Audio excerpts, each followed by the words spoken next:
Masalah manusia tuh bukan karena kurang bukti, seringkali buktinya sudah jelas. Tapi karena itu nggak sesuai sama keinginan mereka tetap gak mau percaya. Benar banget, dan itu sudah dijelaskan dalam Quran Surat Al-Hijr ayat 14 dan 15. Ayat ini berbicara tentang mikrograviti, tapi tidak disebutkan secara langsung kata mikrograviti itu. Bisa kita lihat di ayat 14. Ketika Allah membukakan pintu langit, manusia itu bisa naik ke atas.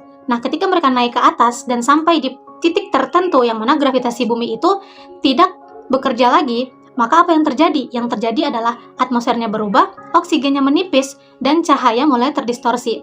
Nah, di ayat 15-nya, manusia itu akan berkata, pandangan kami dikaburkan dan kami hanya terkena sihir. Artinya apa? Artinya, kalaupun manusia itu bisa naik ke atas, dan ketika mencapai di titik tertentu itu, mereka menganggap bahwa pandangan mereka hanya dikaburkan, dan itu adalah sihir. Padahal, secara sains, itu sudah dibuktikan.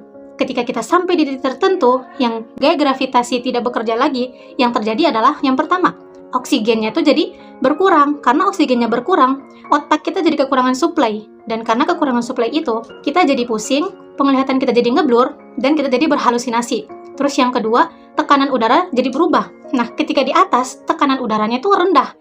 Ketika tekanan udara itu rendah, yang terjadi adalah cahaya di mata kita jadi mengembang. Kemudian yang terjadi selanjutnya itu partikel radiasi kosmik itu masuk. Nah, radiasi di luar angkasa itu bisa membuat kilauan cahaya palsu, yang mana kalau orang yang gak ngerti fisika, mereka bakal mengira kalau itu adalah sihir. Padahal itu bisa dijelaskan secara sains. Dan menariknya, sikap seperti ini tuh masih ada sampai sekarang, masih terjadi sampai sekarang.